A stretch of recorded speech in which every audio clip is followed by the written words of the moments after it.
Now I am going to discuss the super profit method la purchase of super profit method. Purchase of super profit base பண்ணி calculate பண்ணக்கூடிய goodwill பார்க்க போறோம்.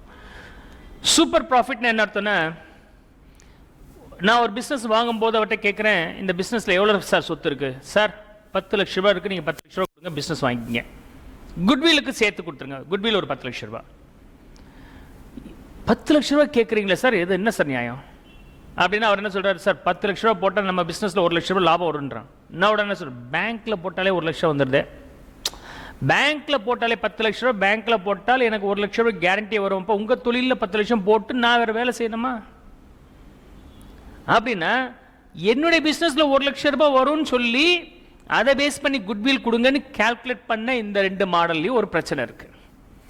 ஏன் பிசினஸ்ல 1 லட்ச ரூபாய் வரும் சார், அதுக்கு நீங்க குட்வில் கொடுங்கன்னு கேட்டது இந்த ரெண்டு மாடல். உங்க பிசினஸ்ல 1 லட்ச ரூபாய் வரும், எப்ப 10 லட்சம் போட்டா தானே. அந்த 10 லட்சம் பேங்க்ல போட்டாலே நியாயமா ஒரு பணம் வந்துட்டா இல்லையா? எவ்வளவு சார் வரும்? 1 லட்சம் வரும். நல்லா கணக்கு பாருங்க சார், எவ்வளவு வரும்னு சொல்லுங்க. ஸோ பேங்க்ல போட்டால் 10 லட்சத்துக்கு 1 லட்சம் வரும். என் பிசினஸ் அதே 10 லட்சத்துக்கு 1.5 லட்சம் தருவேன். பேங்க்ல போட்டதை காட்டிலும் என் பிசினஸ்ல போட்டிருந்தால் 50,000 ரூபாய் எக்ஸ்ட்ரா வருதுல, அதுதான் குட்வில் கால்குலேட் பண்ணக்கூடிய ப்ராஃபிட்னு சொல்றோம். அதனால தான் பேர் சூப்பர் ப்ராஃபிட். தி எக்ஸ்ட்ரா ஏர்னிங்கை தான் நம்ம எடுக்கணும். குட்வில் எடுத்தோன்னா ஒரு லெக்சர் கொடுத்தேன், present value of the excess ப்ராஃபிட்னு சொன்னேன். எக்ஸஸ் ப்ராஃபிட் தான் கணக்கில் எடுக்கணும். அப்போ நியாயமாக குட்வில்னு கால்குலேட் பண்ணும்போது எதுதான் ப்ராக்டிகல் லைஃப்பில் பெட்டராக இருக்கும்னா, இந்த one of the 3 methods. Most probably annuity method தான் மோஸ்ட் சூட்டபிளாக இருக்கும். சிஏக்காக குட்வில் பற்றி என்னோட வீடியோ லெக்சர்ஸ் இருக்கும், அதில் போய் பார்த்தீங்கன்னா இன்னும் கொஞ்சம் கிளாரிட்டி கிடைக்கும், இன்னும் டீட்டெயிலாக இருக்கும். நான் I am focusing only for the state board lecture. அதுக்கு மட்டும் பார்க்கும்போது தேவையானது மட்டும் தான் டச் பண்ணியிருக்கிறேன். இந்த 3 மெத்தடில் annuity method is the best one. Right. Practical லைஃப்பில் பிஸ்னஸ் பண்ணுறவங்க இதை தான் ப்ரிஃபர் பண்ணுவாங்க. Anyhow, what is extra earning power of yours, for that only I am able to pay the goodwill சொல்லியிருக்கிறாங்க. அப்படின்னா பாருங்க, average profit. Average profit average profit அப்படிங்கிறது நீங்கள் எப்படி கண்டுபிடிக்கலாம்? சிம்பிள் ஆவரேஜோ வெயிட்டட் ஆவரேஜோ ஏதோ ஒரு மெத்தட் நீங்கள் ஃபாலோ பண்ணிக்கலாம். அதில் ப்ரீவியஸ் இயரோட ப்ராஃபிட் நாளைக்கு ரிஃப்ளெக்ட் ஆகாதுன்னா அதை நீங்கள் அட்ஜஸ்ட் பண்ணணும், அட்ஜஸ்டட் ப்ராஃபிட் எடுக்கணும். That's call average profit, what you calculate earlier. அதுலேருந்து you have to subtract the normal profit. Normal profit அப்படிங்கிறது என்னன்னா, இதே மாதிரி இன்னொருத்தர் தொழில் செய்கிறார்ல, அதில் பணம் போட்டால் எவ்வளோ கிடைக்கும்? ஏன் பிஸ்னஸில் 10 லட்சம் போட்டால் 2 லட்சம் கிடைக்கும். என்னுடைய இன்னொருத்தர் எதிர் காம்படிட்டர் ஒருத்தர் தொழில் செய்கிறார், அவர் இதில் கொண்டு போய் 10 லட்சம் போட்டாக்க 1 லட்சம் கிடைக்கும். ஏன் இதில் 2 லட்சம், அவர் இதில் 1 லட்சம். அப்போ என்னால் 1 லட்சம் எக்ஸ்ட்ரா சம்பாதிச்சு கொடுக்க முடியாது. காரணம், I have such a reputation. அந்த 1 லட்சத்துக்கு தான் நான் குட்வில்லாக கேட்குறேன்னு சொல்கிறேன். அவர் இன்னொருத்தர் ஏர்ன் பண்ணக்கூடிய அந்த ப்ராஃபிட் பேர் நார்மல் ப்ராஃபிட். அதை எப்படி கண்டுபிடிக்கிறோம்னா, capital employed into normal rate of return. NRR அப்படிங்கிறது normal rate of return. So NRR, normal rate of return.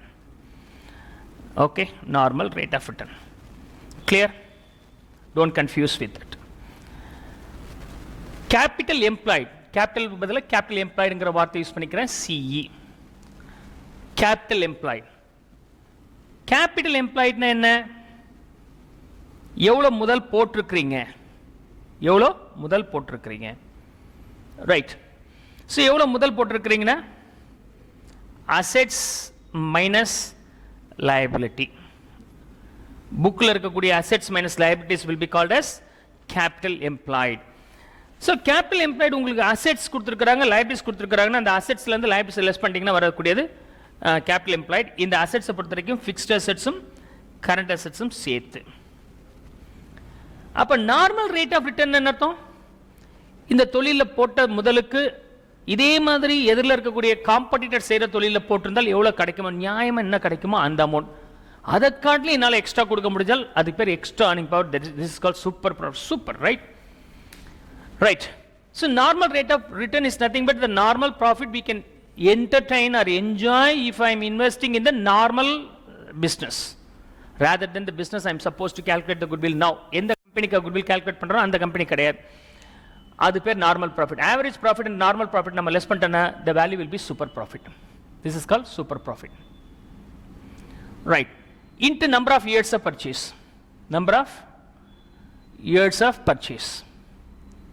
Number of years of purchase, right? இது ரெண்டு நீங்க மல்டிப்ளை பண்ணீங்கன்னா the value what you get is called goodwill. I hope so could not understand the concept here. இதான் goodwill calculate பண்றது process. Let me solve the illustration number 7. Illustration number 7ல எப்படி கண்டுபிடிக்கணும்னா goodwill is equal to 3 years purchase of super profit. Super profit எவ்வளவு கண்டுபிடிக்கிறீங்களோ which is nothing but average profit minus normal profit. எவ்வளவு கண்டுபிடிச்சிருக்கீங்களோ அது super profit. அந்த super profit எத்தனை இருக்கோ அது மாதிரி 3 years. So super profit into 3 years. Capital employed on the 2 lakhs. Capital employed on the 2 lakhs. Capital employed on the 2 lakhs. Right. And normal rate of return.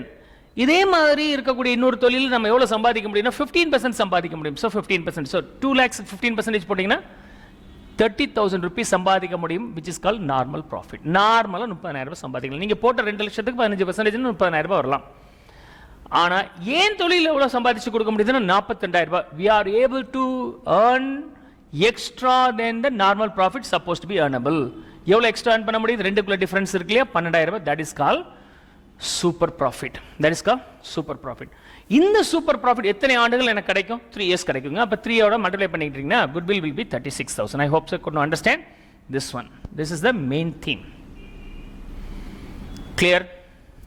I hope so could not understand. Illustration number 7. Let me try the illustration number 8.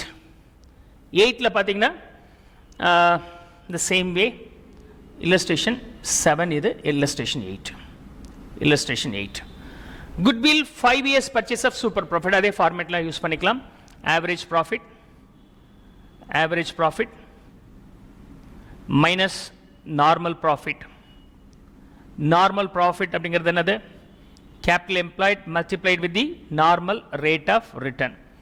ரெண்டு less பண்ணிட்டீங்கன்னா வருது உங்களுக்கு super profit. You will be getting the super profit here. Okay. Multiplied with the number of years of purchase. இது ரெண்டு நீங்க multiply பண்ணிட்டீங்கன்னா you will be getting goodwill. I hope so could not understand this goodwill calculation. Clear? So எத்தனை years purchase? 5 years. So number of years of purchase வந்து 5 கொடுத்தது போட்டுட்டேன். Format வச்சுக்க fit பண்ணுங்க. கேபிட்டல் எம்ப்ளாய்ட் 1,20,000 இங்கே இருக்கு, நான் ஃபிட் பண்ணிக்கிறேன். நார்மல் ரேட் ஆஃப் ரிட்டர்ன் 20% அப்படிங்கிறாங்க. அப்போ 120க்கு 20% போட்டிங்கன்னா 24,000 rupees is the normal profit.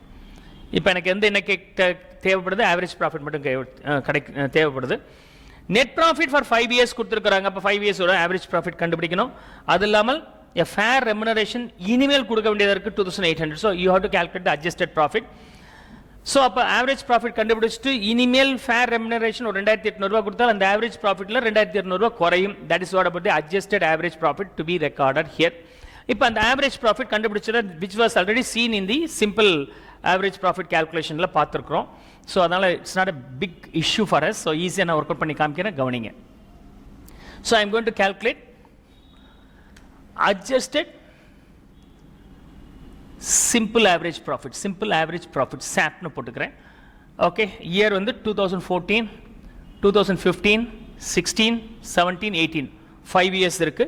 30, 32, 30,000 rupees, 32,000 rupees, and then 35,000 rupees, 37,000 rupees, and then the last year 40,000 rupees. so these are the profits of 5 years. அப்ப 5 years ஓட profit நம்ம add பண்ணோம்னா how much you will get? 1 2 3 4 5 150 160 174 1,74,000 will be the final answer. Divide that by 5, so you will be getting the average profit. So 3 24 na how much will you be getting here?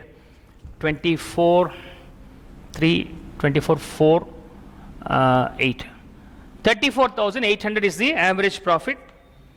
34,800. In the average profit or fair remuneration or 2,800 irukku, you have to deduct that. So average profit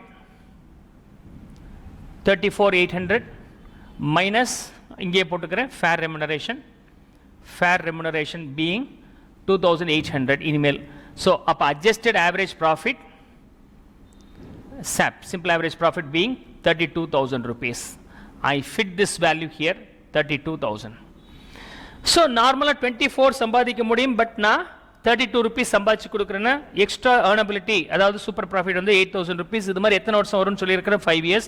அப்போ 8,000 into 5 போட்டிங்கன்னா உங்களுக்கு goodwill will be 40,000 rupees. This is how you can calculate under super profit method. I hope so. This seems to be more logical. Annuity method still logical. We'll see that in the next illustration.